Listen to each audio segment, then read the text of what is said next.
Donc, c'est un petit patient. Donc, on fait un cas clinique pour préciser en lien avec la physiologie, le cours de physiologie qu'on a fait lundi. Donc, c'est un patient qui a un canal atrioventriculaire qu'on dit déséquilibré, c'est-à-dire que le ventricule gauche est plus petit que ce qu'on souhaiterait. C'est ça que ça veut dire.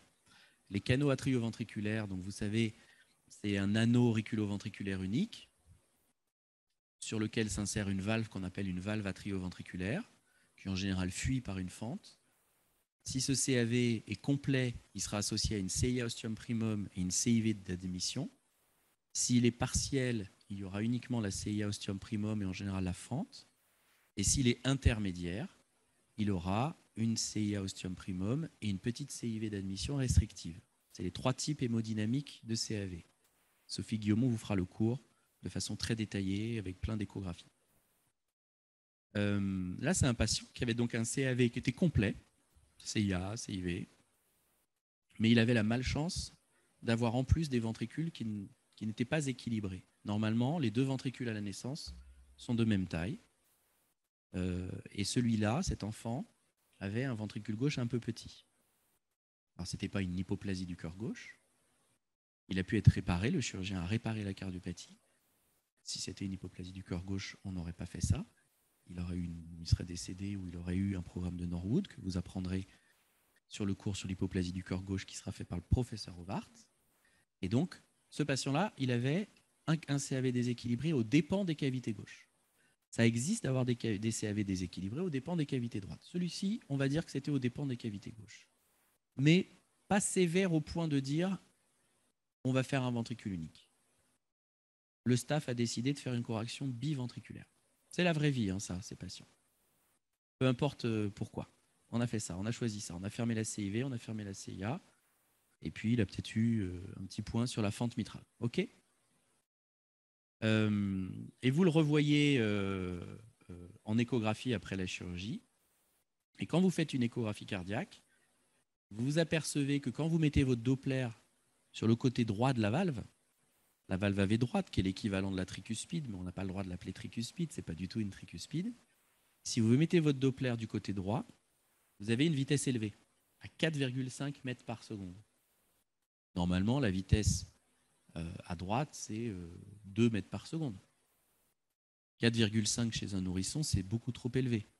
Si vous faites la loi de Bernoulli, ça veut dire que votre gradient à travers ce flux, il est 4 fois la vitesse au carré, ou 2V le tout au carré, c'est-à-dire 2 fois 4,5, donc 9 le tout au carré, 81 mm de mercure.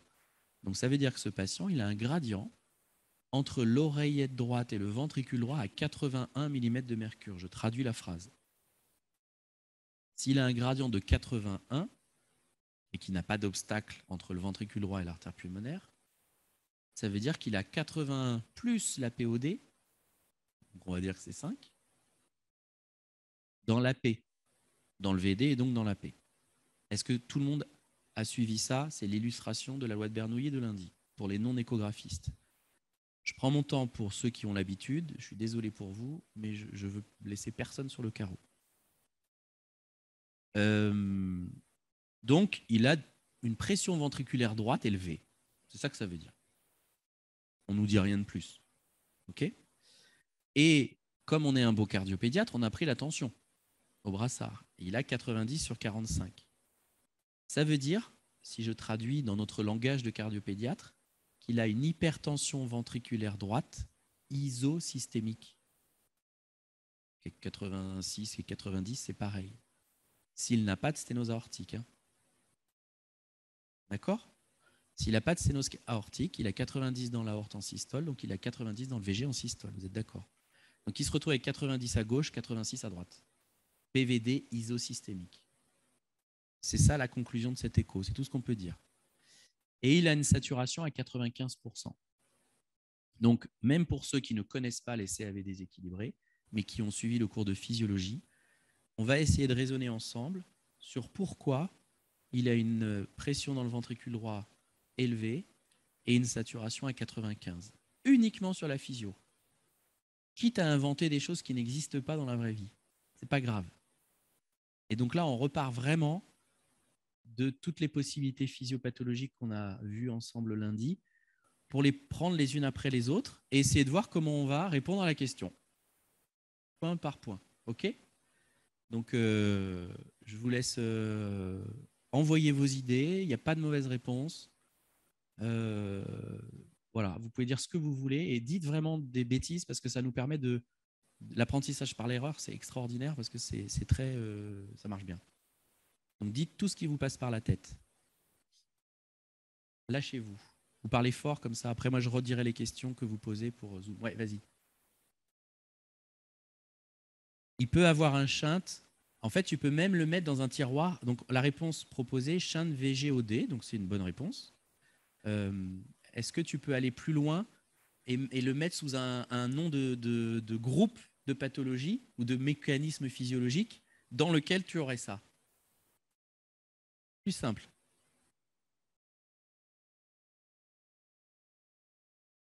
Ça s'appelle un shunt droite-gauche. Voilà. Et donc, ce qu'on vient de faire là, c'est extraordinaire parce qu'elle donne la bonne réponse. Mais finalement, en donnant la bonne réponse, elle peut, derrière, se tromper. C'est-à-dire que ce patient, effectivement, il doit avoir un shunt VGOD possible et on verra pourquoi il a peut-être un shunt VGOD. Mais le shunt VGOD, ce n'est pas un shunt droite-gauche. Voilà. Et donc, parce que tu n'as pas pris la physio et que tu es allé chercher la réponse, eh ben, tu t'es trompé. Tu comprends ce que je veux dire? Le centre du VG, normalement, il est à 100%. VGOD, c'est comme une CIA, quoi. C'est un shunt gauche-droite.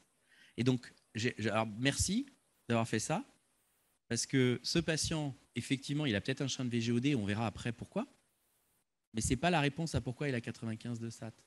Parce que tu n'as pas suivi la physio qui est je désature parce que j'ai un shunt droite-gauche. Le truc qu'on a vu lundi 25 fois en vous disant la CIA est droite-gauche parce que la compliance du... etc. Vous voyez?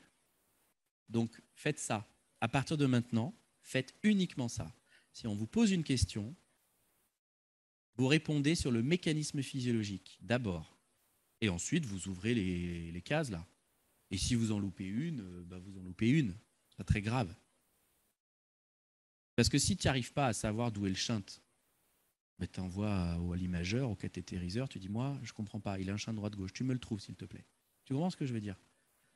La personne intelligente, c'est la personne qui connaît la physio. La personne qui trouve le truc, c'est l'ouvrier de la cardiologie. Tu vois? Et on est tous hyper spécialisés dans chacun des domaines, donc on ne va pas tous répondre à la question physiologique. Ça peut être le cathétériseur qui répond. Moi, je ne suis pas cathétériseur, tu vois. Ça peut être le radiologue qui répond. Moi, je ne suis pas radiologue. Par contre, je suis cardiologue physiologiste et donc je sais qu'il doit avoir un shunt droite-gauche. Ce patient, il faut qu'on le trouve. Tu comprends? Donc maintenant qu'on a ouvert la voie du shunt droite-gauche, il y a les shunts droite-gauche intracardiaques, les shunts droite-gauche extracardiaques.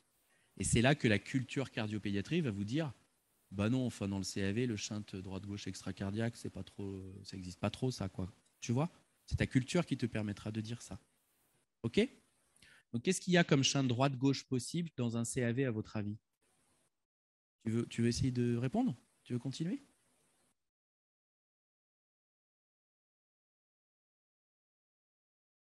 Donc tu peux avoir une CIA droite-gauche. Est-ce que c'est possible d'avoir une CIA droite-gauche quand on a des PVD isosystémiques? Bah si. Bah si. Et donc, je vais pousser je continue. Si jamais il a des PVD isosystémiques et un shunt droite-gauche interauriculaire, ça veut dire quoi au niveau physiologique? Vas-y, parle fort. Voilà. Est-ce que c'est possible que la compliance du VD soit moins bonne que la compliance du VG? Ouais, on n'en sait rien en fait. Est-ce qu'on est capable d'estimer ça à l'écho? Non. On ne fait pas de courbe de Starling à l'écho. Voilà. C'est possible. C'est tout à fait possible. OK?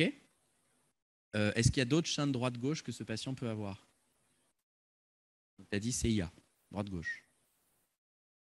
Est-ce qu'il peut avoir un autre shunt droite-gauche? Alors s'il a encore un canal et qu'en plus il est droite-gauche, ça voudrait dire qu'il a de l'HTAP très sévère.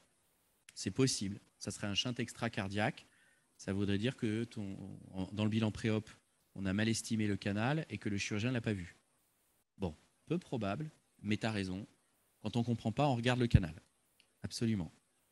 Mais reste dans le cœur déjà, restez dans le cœur. Répondez vite parce que plus vous répondez, plus on fera le cas clinique intégralement. Ouais. Ouais, VGOD, ben non, VGOD, c'est un champ de gauche-droite. C'est pas un champ de droite-gauche. C'est VDOG. Tu voulais dire VDOG. Là, VDOG, oui. Un champ de VDOG, s'il y a un shunt résiduel VDOG, ça c'est assez rare quand même, le chirurgien, il ferme de telle façon qu'il n'y ait pas ce shunt. Mais à la naissance sur un CAV complet, vous l'avez ce shunt. Vous avez des shunts partout. Vous avez VGOD, VDOG, CIA, CIV. Vous avez 4 shunts. D'accord? En imaginant qu'il y ait une mauvaise fermeture du septum dans cette petite zone, pourquoi pas, effectivement. Mais encore plus simple. Bah oui, une CIV résiduelle quand même. Le chirurgien, il met un patch. Vous savez très bien que les CIV résiduelles, ça peut arriver. Et donc, si vous avez une CIV résiduelle, vous pouvez avoir, quand vous avez des PVD élevés à droite, un shunt droite-gauche ou un shunt bidirectionnel. D'ailleurs, 95 de SAT, ça collerait très très bien avec le shunt résiduel par la CIV, parce que 95, ça reste quand même acceptable. OK ? Voilà. Donc voilà pour le premier mécanisme, les shunts droite-gauche. Deuxième mécanisme physiopathologique. Ça veut rien dire mixing pour moi, je ne sais pas ce que ça veut dire. C'est quoi mixing pour vous? Mélange? Mais mélange de quoi et quoi? Bah, c'est un shunt droite-gauche. C'est la même chose? C'est ça que vous voulez dire? C'est la même chose. C'est si jamais il y a une CIA résiduelle et que ça chinte, ou voilà. Alors, autre mécanisme possible.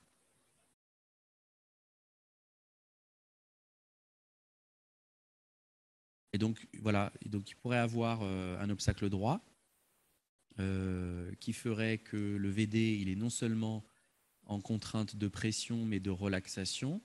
Et donc, cet obstacle droit ferait que, un peu comme une sténose valvulaire pulmonaire critique, il désaturerait un petit peu. C'est tout à fait possible. C'est possible sur le plan de la théorie. C'est peu probable sur le plan de la pratique parce qu'il a un CAV déséquilibré aux dépens des cavités gauches. Et que souvent, les obstacles, ils les font à gauche. Ils font sténose aortique, coarctation de l'aorte, rétrécissement mitral. Voilà. Mais c'est très bien d'y avoir pensé parce que ça veut dire que quand tu vas prendre la sonde, tu vois ce patient, tu regardes la voie droite. Voilà. Non, c'est bon, il n'y a pas, etc. On verra si c'est le cas parce qu'après, je vous donne un caté. Donc, on verra s'il a un obstacle droit. Donc, il a de l'hypertension pulmonaire. Avant de dire post-cap, il a de l'hypertension pulmonaire. Toute hypertension pulmonaire peut donner de la désaturation, vous êtes d'accord? Et c'est pour ça que ne dis pas tout de suite post-cap. Encore, vous faites toujours la même chose. Vous donnez la réponse trop fine, et vous oubliez toutes les autres pathologies. Tu vois? Et donc, toutes les hypertensions pulmonaires peuvent faire ça. Et donc là, vous allez les prendre. Est-ce qu'il a une maladie respiratoire? Parce que nous, on est des cardiologues, mais il n'y a pas que le cœur quand même. Qu'est-ce qui nous dit que cet enfant, il n'a pas fait plein de complications respiratoires, que, j'en sais rien moi, qu'il n'est pas un peu restrictif, que c'est pas un trisomique avec un syndrome d'apnée monstrueux, avec des amygdales énormes, et qu'il est obstructif, que je sais pas moi, enfin... Donc, on est des cardiologues, mais on est des physiologistes, et donc, on fait la checklist. Est-ce qu'il a une maladie respiratoire? Clac, non. Oui ou non? Est-ce qu'il a un shunt résiduel avec un hyperdébit majeur? C'est le QP élevé qui ferait une HTAP? Précap? Non, probablement pas. Et donc là, tu as totalement raison. C'est l'hypertension pulmonaire post-capillaire qui est la plus probable des 3 mécanismes d'hypertension pulmonaire. Mais je vous conseille fortement de ne pas avoir ce raisonnement parce que vous aurez toujours des histoires de chasse où vous allez penser que c'est l'HTAP post-cap et qu'en fait, ce malade, eh ben, c'est le trisomique avec ses grosses amygdales qui fait des apnées catastrophiques et vous êtes passé à côté. Parce que vous êtes des cardiologues et que quand on est bleu, c'est obligatoirement le champ de droite-gauche. Okay, donc faites attention à ça, on est des internistes. Donc effectivement, l'hypertension post-capillaire sur un CAV déséquilibré aux dépens du cœur gauche, ça colle très bien. Et donc, qu'est-ce qu'il aurait qu'est-ce que maintenant tu as fait HTAP, enfin HTP. Sur les 3 mécanismes, tu as choisi post-cap. Et puis maintenant, on va plus loin. Il y a toujours 3 étapes dans le raisonnement pédagogique. La dernière étape, C'est la maladie ou les maladies. Bonjour. À quoi tu t'attends Qu'est-ce que tu t'attends à trouver? Bonjour, professeur.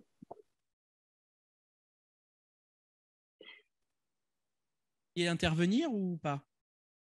Oui, oui, c'est ça. Qu'est-ce que vous vouliez dire? Vous avez une question? Bon, c'était pour voir le mécanisme de cette de cette HTAP post-capillaire Alors voilà, c'est avec ce quoi? petit On va vous V. laisser répondre puisque vous avez pris la parole. Allez-y. Qu'est-ce que vous suggérez comme pathologie qui peut faire une hypertension pulmonaire post-capillaire? Comme il a un petit VG, le VG probablement ne se relaxe pas bien.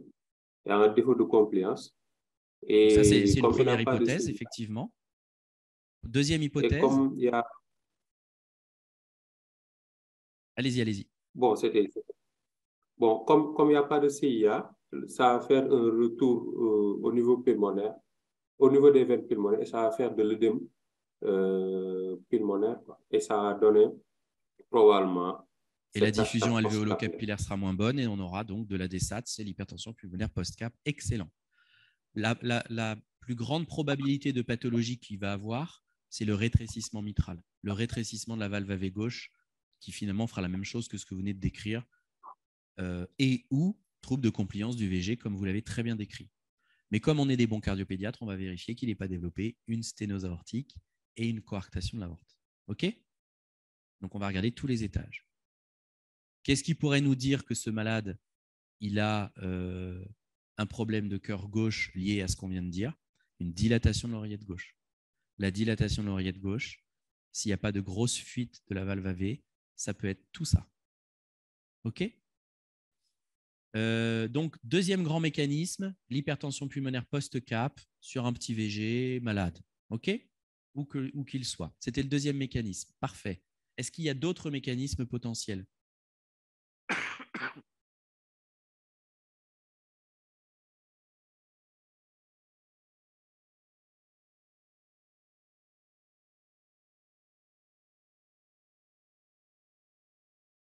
Donc, il y a, un étudiant dans la salle qui propose l'Eisenmenger, c'est-à-dire une hypertension pulmonaire augmentée par des résistances élevées. On est obligé d'accepter cette réponse parce qu'en fait, on ne sait pas du tout. Et donc, effectivement, on a quelquefois des patients qui ne baissent pas les résistances, en fait. C'est-à-dire que ce n'est pas un vrai Eisenmenger qui a eu un shunt et puis derrière, l'hyperdébit a progressivement amené à du shear stress et des résistances élevées. Il y a parfois des patients qui ne baissent même pas leur résistance. Et c'est plus les trisomiques, par exemple. Et pour ça, vous savez que les trisomiques, on les opère dans les premiers mois de vie à 3 mois. Donc effectivement, dans l'hypertension pulmonaire, il y a les hypertensions pulmonaires de résistance élevée par shunt gauche-droite et absence de baisse des résistances. C'est assez rare, mais c'est ce qu'on craint ici, hein, parce qu'en fait, on ne nous dit pas d'où il sort ce malade, s'il est sorti du bloc en HTAP, ou s'il est sorti chez lui, ça a été mieux, puis vous le revoyez après et ça ne va pas bien, tu vois. Mais effectivement, un réanimateur qui voit ça, il se dit, il le met sous vasodilatateur, rénaux, etc. Absolument. C'est une excellente réponse. Alors, on ne va pas le cataloguer encore à Eisenmenger parce qu'il a 6 mois, apparemment il est tout petit, mais absolument le mécanisme tu réponds, résistance vasculaire pulmonaire élevée. Voilà, OK? Donc c'est le troisième mécanisme. Bon, c'est bien, je pense que vous avez quasiment tout dit. Il y en a un auquel il faut penser. Alors, ce n'est pas de la physio, c'est l'erreur. L'erreur.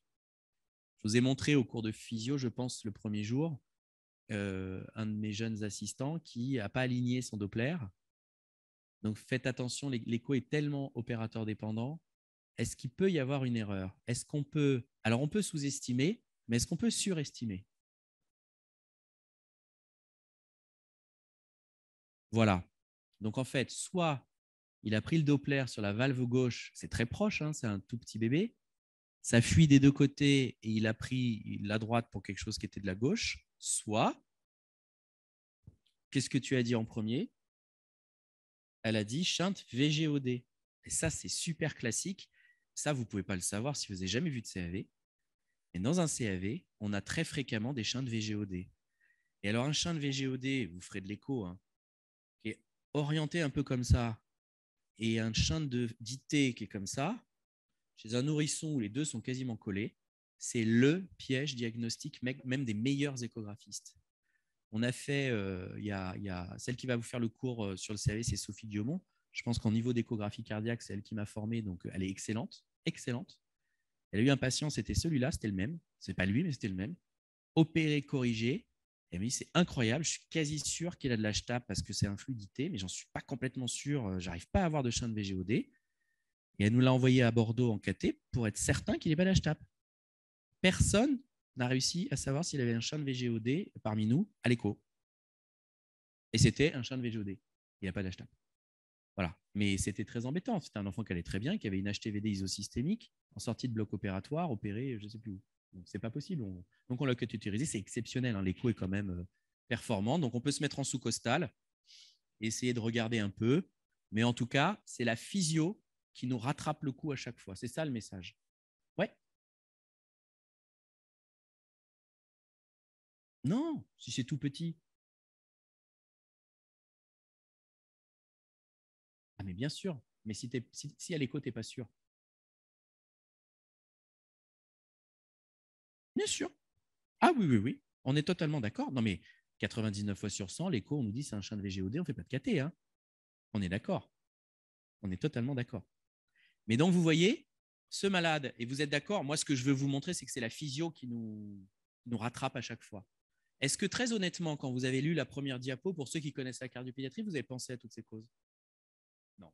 Toi, tu as pensé à une, toi, tu as pensé à une autre, etc. Vous avez chacun, ceux qui ne sont pas mauvais dans la salle, parce que je vous ai repéré déjà, eh bien, vous avez été mauvais parce que tout en ayant une bonne culture de la cardiopédiatrie, vous avez trop de culture et vous êtes passé à côté de toute la checklist possible. Et pourquoi?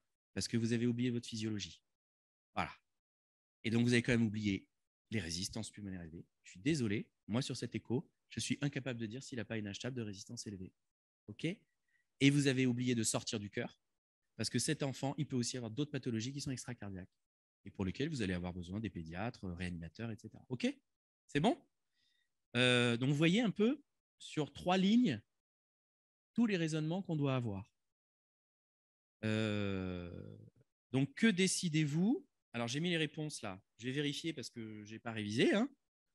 C'est un cas clinique qui est tombé.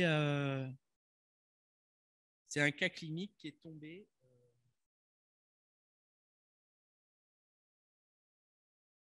Voilà le genre de cas clinique que je pose de physio.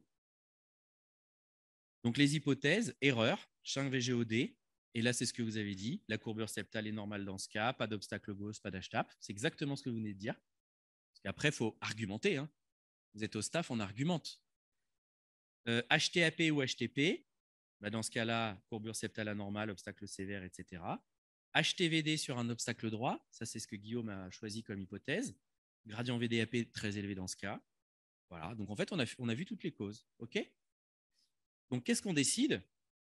Bah, soit vous êtes sûr, parce que vous êtes un excellent échographiste, et entre la clinique, la confiance que vous avez en votre chirurgien et la confiance que vous avez en votre capacité d'échographiste, vous ne faites pas de KT. Soit vous n'êtes pas sûr et vous faites un KT. Dans ce cas clinique-là où on ne vous donne aucune autre info, on va faire un KT. D'accord? Et on fait ce KT. Et là, maintenant, la balle est dans votre camp. Vous allez me calculer. Donc, je pose la question. Quelle est la conclusion de cet examen en vous appuyant sur les calculs que vous pouvez effectuer?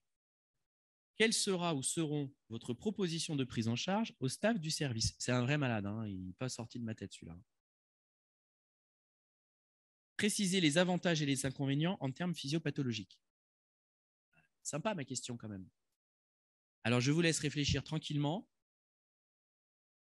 Et puis, il y en a un qui va me calculer le QPQS et il y en a un qui va me calculer le rapport de résistance. OK? C'est gentil, je vous donne déjà ce qu'il faut faire. Je laisse 2 minutes.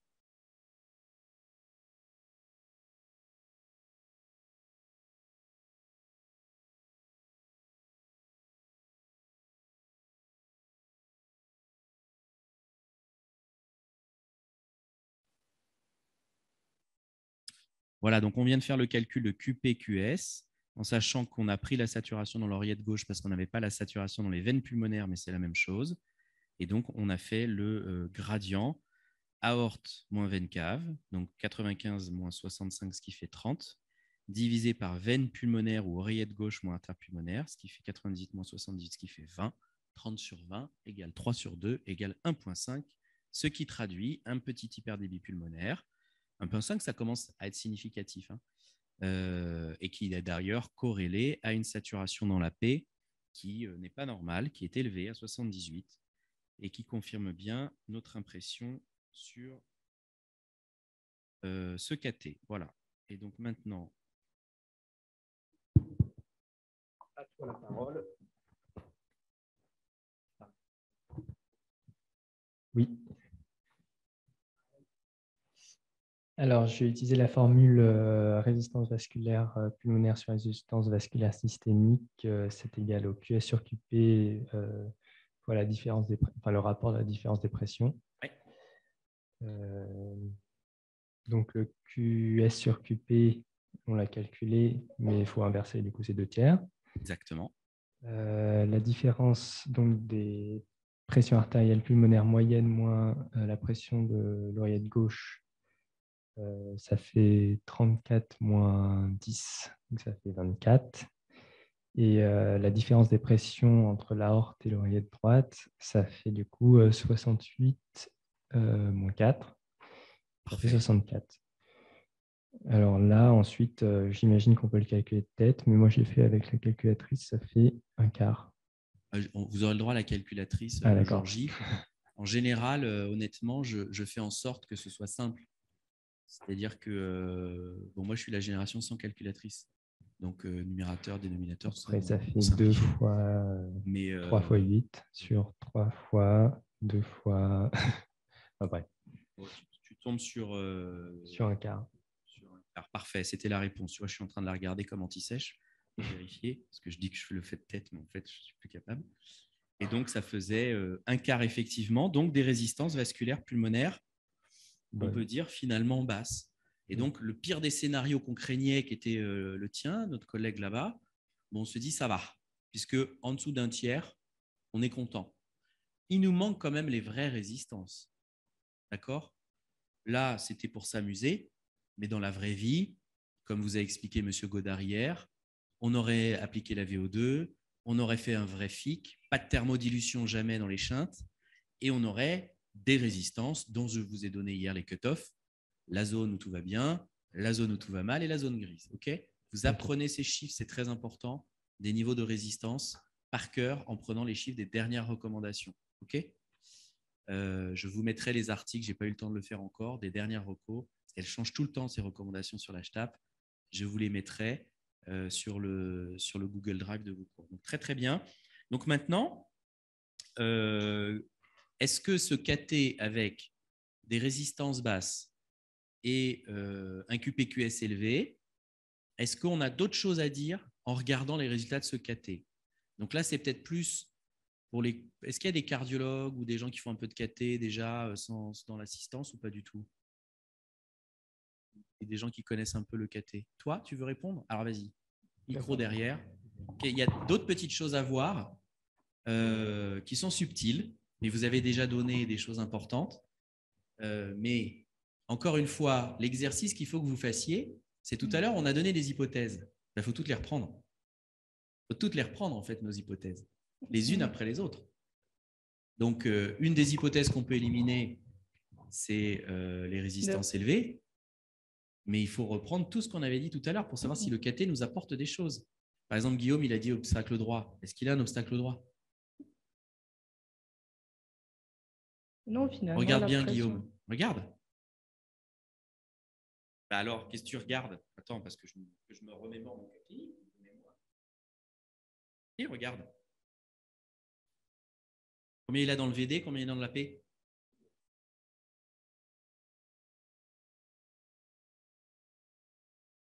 Ouais. 20 chez un petit endormi qui a 60 dans la P, 80 dans le VD. Effectivement, hein, on ne va pas l'opérer. Mais ton hypothèse, en fait, c'est un malade de la vraie vie. Je ne l'ai pas inventé, celui-là. Donc, ton hypothèse qui était, il n'aurait pas un petit obstacle résiduel avec un VD un peu sous tension, un petit peu d'HTAP et tout ça, ça fait le shunt droite-gauche. Ben, finalement, oui. Tu vois, et tu ne le connaissais pas le cas. Donc, effectivement, il n'a pas de sténose valvulaire pulmonaire critique, on est complètement d'accord. Mais, contre toute attente, il a un petit obstacle sous anesthésie générale à 20. C'est-à-dire que quand il va être réveillé, il aura peut-être 40. Hein. Pardon. Est-ce que alors, vas-y, est-ce que tu as vu d'autres choses? Prends le micro, allume-le. Je ne sais pas pourquoi il s'éteint tout de suite. Devant, il y a une petite touche.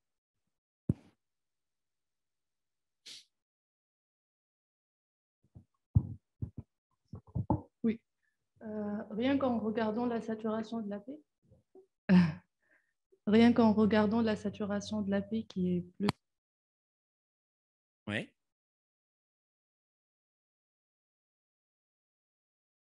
Ouais. Quelque part. Absolument. De toute façon, dès qu'il y a un QPQS supérieur à 1, ça veut dire que le sang est enrichi et qu'il y a un shunt quelque part. Ça, c'est sûr. Effectivement.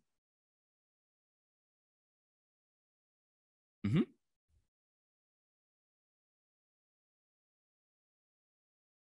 Absolument. Donc, on garde encore cette hypothèse potentielle, tout à fait. Et puis, est-ce qu'il y a d'autres choses que tu vois sur le KT? Qu'est-ce que vous avez... Donc, reprenez toutes vos causes. Obstacle droit, on en a parlé. RVP élevé, on en a parlé. Ouais. Bah oui. Bah oui. C'est le premier truc qu'il fallait voir. Quand même, votre hypothèse, et c'est même toi qui l'as dit, c'était hypertension pulmonaire post-cap. Il a un petit VG, ton malade, donc tu l'as opéré, il est en HTAP. Enfin, clairement, là, pour ceux qui ont la culture de la cardiopédiatrie, c'est la première chose qu'on va regarder. Et il a une POG beaucoup trop élevée pour un nourrisson, même un adulte. Il n'a pas de 10 de POG.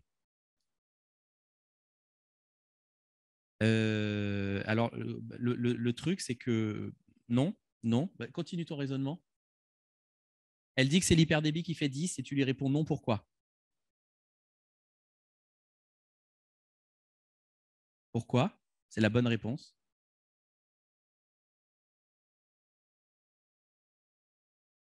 Elle y est la réponse sur le tableau.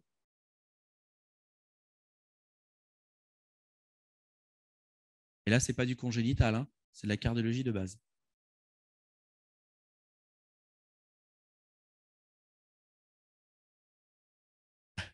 Tu as la réponse?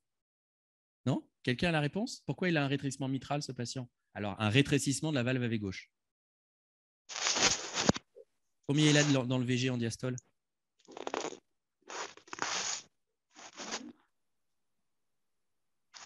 Il a 5. Et donc, ce n'est pas du tout normal, ce gradient. Il n'y a pas de gradient à travers une mitrale, encore moins chez un nourrisson.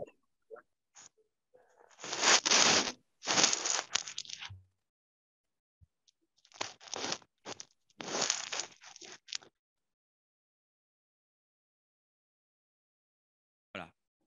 Moi, en voyant ce KT, avant tout, je dis, il a un RM. Et tout colle bien. C'était d'ailleurs ton hypothèse numéro 1. Et c'est un peu embêtant parce que ce RM, il n'est pas si serré que ça. Et il a peut-être une cheville résiduelle et il a une CIA obligatoirement par définition. Et il a un peu d'HTVD et il a un petit obstacle droit. Il nous embête bien celui-là quand même. Hein. Et donc, et voilà, il vous restait la dernière chose à voir.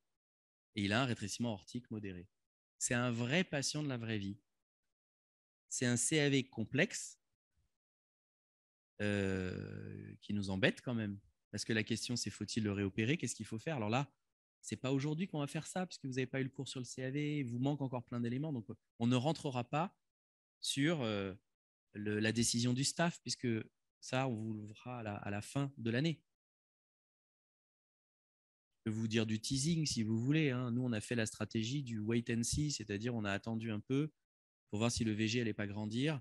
Cet enfant était peu malade de cette situation, mais je vous rappelle que chez l'adulte, la pathologie valvulaire qui fait le plus d'OAP, qui tout de suite va transformer les pressions de l'OG aux pressions dans les VP, aux pressions dans l'AP post-cap, c'est le RM quand même. Pour ceux qui font de la cardiologie adulte, vous le savez très bien. Donc, Ne posez pas votre cerveau sous prétexte que c'est du congénital. C'est exactement la même chose. Et le dénominateur commun entre la cardiologie adulte et le congénital, c'est la physiologie. Sauf que en cardiologie adulte, les pathologies sont cardiologie adulte non congénitale. Les pathologies sont très stéréotypées, très fréquentes. Les histoires de chasse, plus rares. Les associations à d'autres problèmes, plus rares. Donc vous avez un RM, vous avez un RM, quoi. OK ? Je caricature. Évidemment qu'il y a la subtilité en cardiologie adulte non congénitale. Hein. En cardiologie congénitale, vous allez avoir un peu le RM, un peu l'obstacle VG aorte, un peu le l'HTAP, un peu le shunt résiduel, etc. Et donc, la physiologie, elle est indispensable. Elle est indispensable. Vous arriverez à raisonner sur un RM de l'adulte en étant totalement nul en physio, comme 3/4 des cardiologues adultes, en ayant totalement oublié tous les principes de physiologie, parce que c'est tellement tout le temps la même chose en clinique et en traitement, etc., que finalement, on y arrive à peu près. Et donc, et même si on ne comprend rien au KT, c'est facile, on fait une thermodilution et l'affaire, elle est réglée.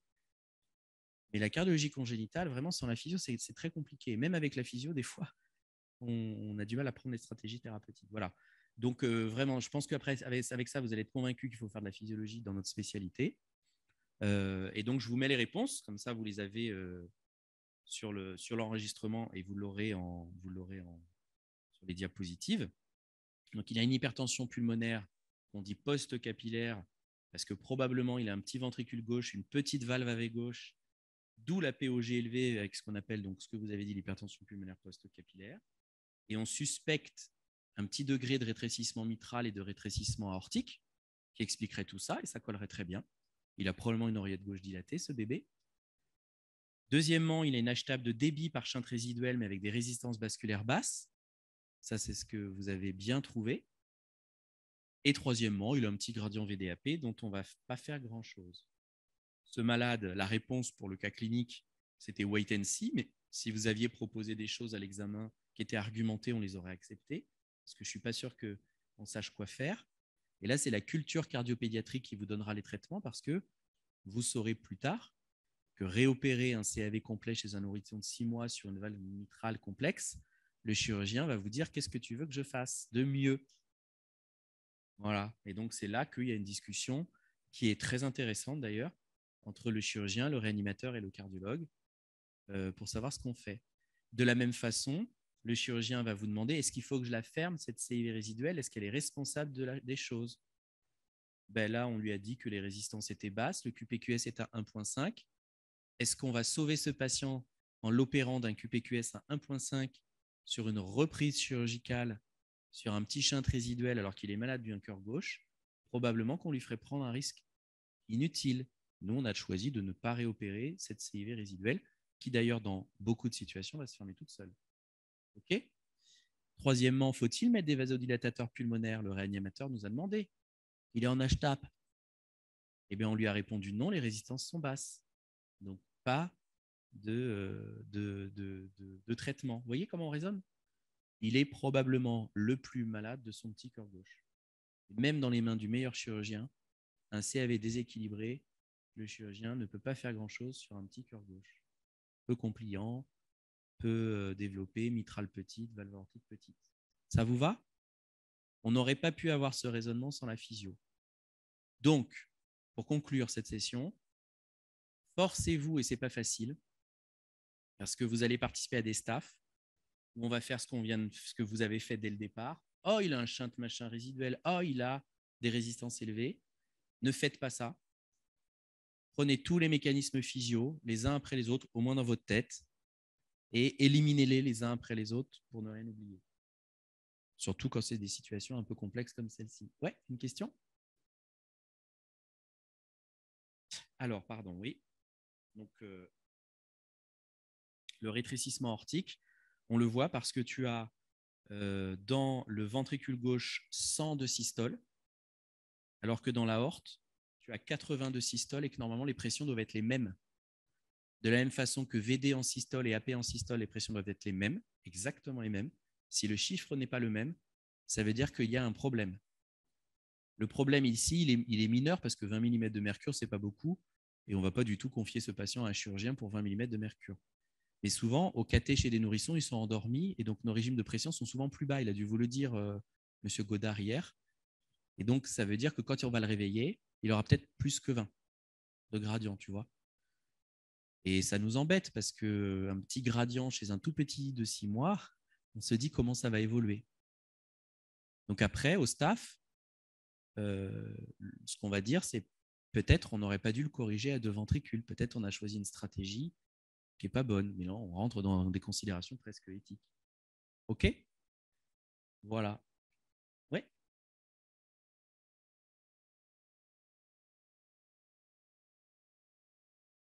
Non. Donc déjà, chez l'adulte, comme tu le sais, le RAO, il n'y a pas de cut-off pour dire j'opère à tel chiffre, c'est d'autres arguments. Chez l'enfant, encore moins. Non, il n'y a pas de cut-off. De manière générale, la cardiologie pédiatrique, elle repose très peu sur des chiffres, des Z-scores, etc. On a très peu de chiffres de valeur pronostique parce qu'on a des malades trop hétérogènes, en fait. Voilà. Donc, vous apprendrez le RAO de l'enfant indépendamment du CAV. Vous verrez à quel moment on opère. On a tendance en cardiopédiatrie peut-être à attendre trop par rapport à la cardiologie adulte. Voilà. Oui.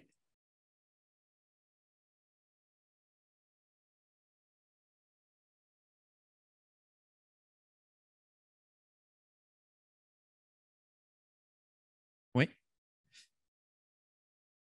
Alors, tu as raison. Donc, la question que tu poses qui est très intéressante, c'est est-ce qu'un shunt gauche-droite significatif sur une CIV avec un hyperdébit à 1.5, ça ne pourrait pas expliquer la POG élevée, ce qui serait mieux, parce que là, le chirurgien, il ferme la CIV. On est complètement d'accord, et d'ailleurs, c'est le vrai débat qu'on a eu pour ce patient. On s'est dit, est-ce qu'on ne se trompe pas en ne fermant pas la CIV? On s'est dit, on attend encore 6 mois, on refait un caté, s'il reste à 1.5 ou plus, on fermera la CIV. Donc, tu as totalement raison dans ton raisonnement. Il a peut-être les deux, en fait, qui expliquerait qu'il ait une POG élevée et une PT-DVG un petit peu moins élevée, tu vois. Il a peut-être un hyperdébit qui augmente la pression télédiastolique dans le cœur gauche et en même temps le rétrécissement mitral et en même temps le petit VG. Probablement. Il aurait eu 2 et quelques de QPQS, on l'aurait opéré. Maintenant, la tendance est à baisser ce rapport. Il a dû vous le dire, François. On a longtemps été QPQSA2, j'opère. Aujourd'hui, on se demande si ce n'est pas quelque chose, si ce n'est pas une erreur. Quand on voit toute la littérature adulte, on s'aperçoit que cette stratégie qui a été faite pendant des années, aujourd'hui, on a plein de jeunes adultes ou d'adultes de 40 ans qui n'ont pas récupéré leur fonction cardiaque alors qu'ils avaient des shunts simples, CIA, CIV, fermés tardivement. Je ne parle pas d'HTAP, hein. Je parle de fonction ventriculaire. Et donc, il est fort probable que pendant longtemps, on ait fermé des shunts à un stade QPQS trop élevé. La tendance aujourd'hui, d'ailleurs, les recommandations de la CIA de l'adulte, c'est 1.5. La CIV, il n'y a pas. Mais les études en cours, comme celle de Sébastien Asquette avec le registre Francisco, c'est la vraie question. Est-ce qu'on ne devrait pas fermer les CIV sur des shunts plus faibles? Probablement. Moi qui m'intéresse à la VO2, ça c'est vraiment ma thématique d'intérêt. Quand je regarde la littérature adulte, je vois que tous les patients qui ont été fermés tard d'un shunt ont une VO2 qui est moins bonne. VO2, ça peut être le reflet de plein de choses, hein. Ça peut être la sédentarité, ça peut être plein de choses, mais c'est la tendance, ouais.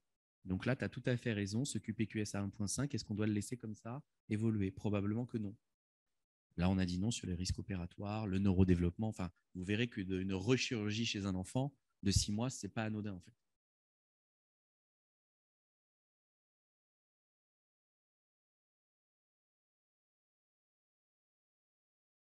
Voilà, exactement.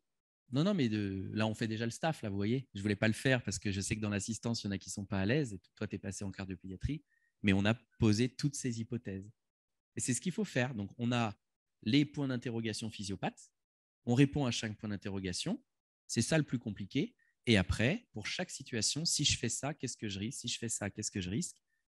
Et comme tu le sais, dans beaucoup de situations chez un nouveau-né qui sort du bloc, on ne le remet pas au bloc. Parce que là, on sait ce que ça veut dire. En tout cas, moi, de mon point de vue du pronostic neurodéveloppemental. Voilà. Ça vous va? Bon. Donc, vous voyez, on a fait un cas clinique assez complexe, mais en prenant la physiologie, j'espère vous avoir clarifié le cerveau. Allez, bon appétit.